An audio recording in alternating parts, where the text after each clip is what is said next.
Mari kita lihat untuk proses pembuatan ikannya dulu, teman-teman. Pertama-tama 2 lembar kulit tahu, 2 potong tahu, 2 lembar nori, 2 sendok teh kaldu jamur, lada secukupnya,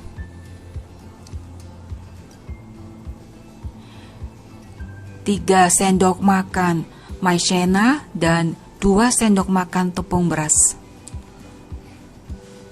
Sebagai perekatnya kita mau memakai 3 sendok makan terigu yang dicampurkan dengan kurang lebih 100 ml air, diaduk.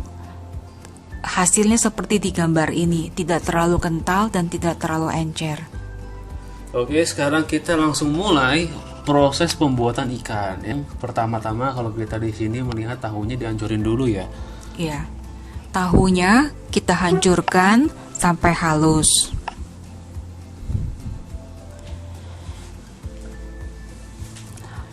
Tahu 2 ini untuk jadi berapa ikan nantinya? Sesuai selera. Kalau dari video ini dua potong tahu bisa dibuat sekitar 3 ikan lele. Oke, baik 3 potong ya. Oke, nanti 3 potong ikan lele. Oke, nanti kita lihat berarti ya hasilnya akan segede apa, teman-teman. Nah, sekarang kita masih proses. Setelah kita hancurkan, tahu ini akan menjadi isinya nanti ya, betul? Oke, ya benar. Lalu kita beri kaldu jamurnya, lada,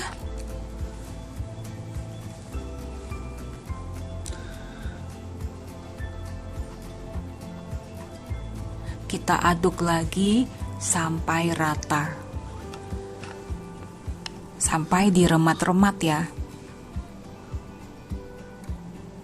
Oke, di sini kalau ditambahkan garam gimana? Bakal lebih enak nggak ya? Di sini saya tidak menambahkan garam karena kulit tahunya sudah rada rasa asin.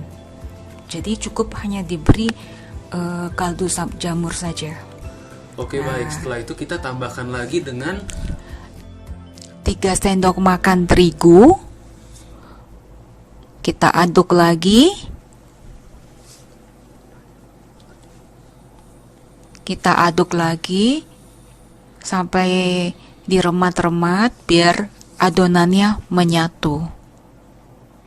Kita aduk rata kembali.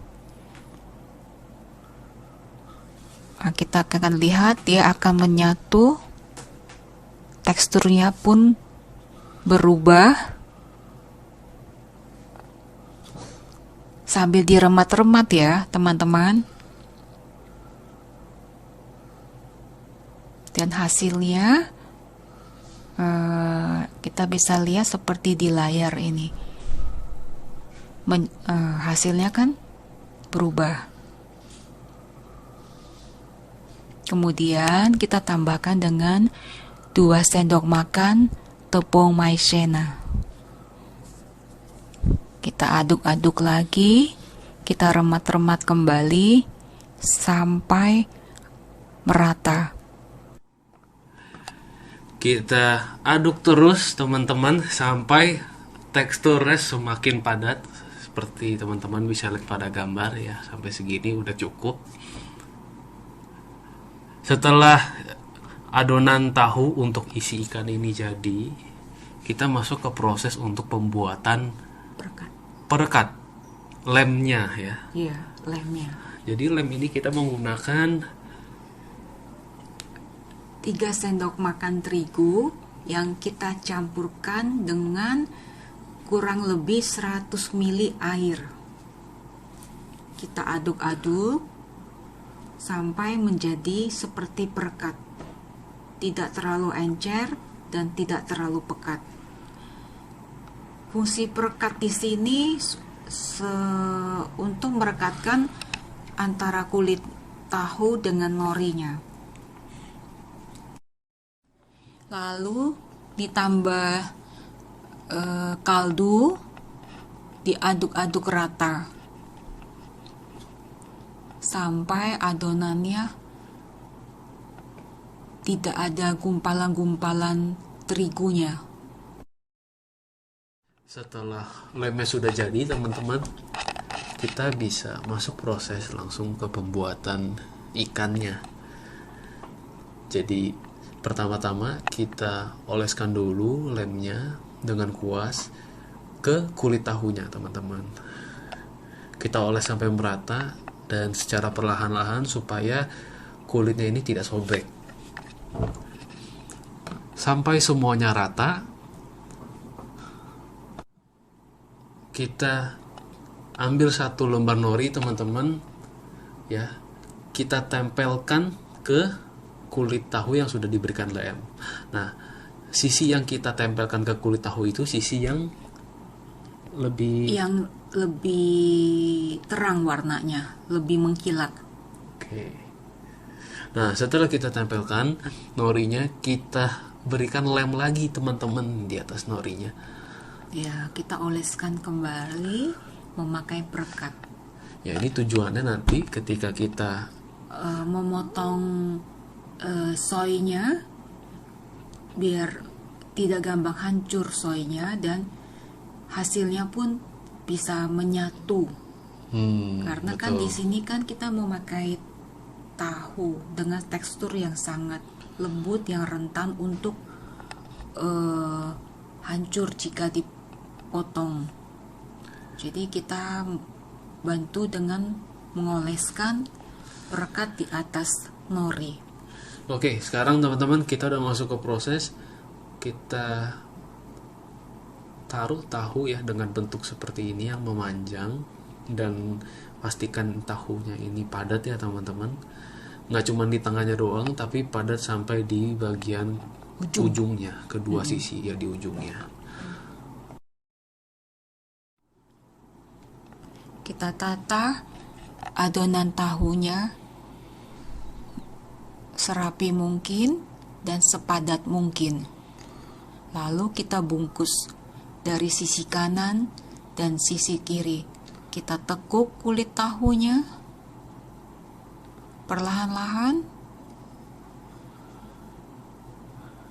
Ya, dan setelah kita tekuk itu kulit tahunya teman-teman, kita juga ingat pakai jari kita rekatkan kulit tahu yang menempel ke norinya. Nah, kita tambahkan lem lagi di bagian atasnya ini supaya nanti ketika digulung dia akan merekat sempurna. Ya, kita mulai menggulung.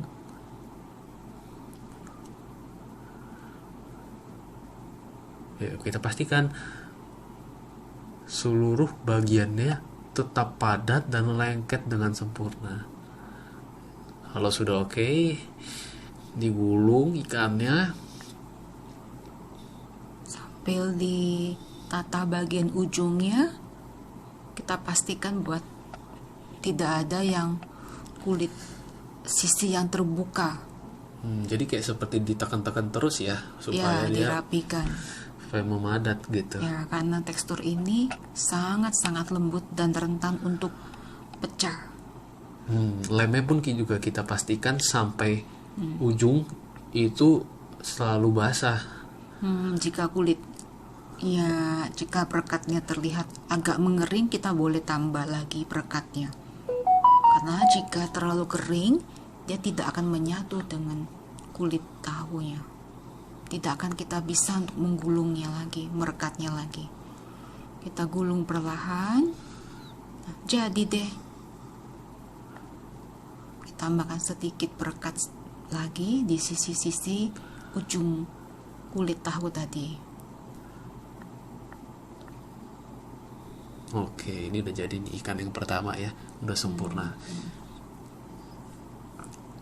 Setelah ikan ini jadi, kita bisa masuk ke proses selanjutnya.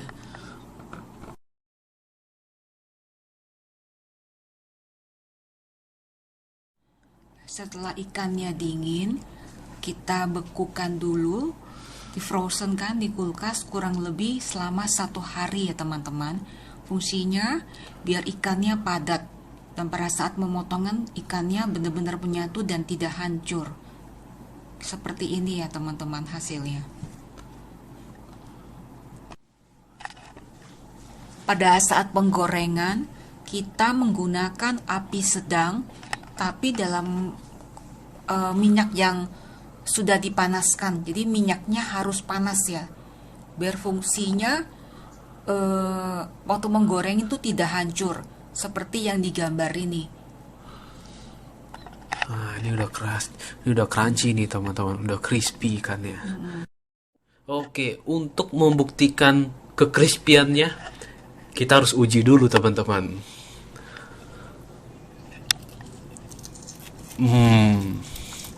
Digesek aja garing ya bunyinya.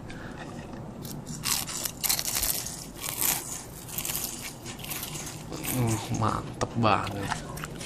Jos, bener-bener garing. Oh iya, jangan dihabisin dulu ikannya guys. Kita harus bikin bumbu yang maknyus.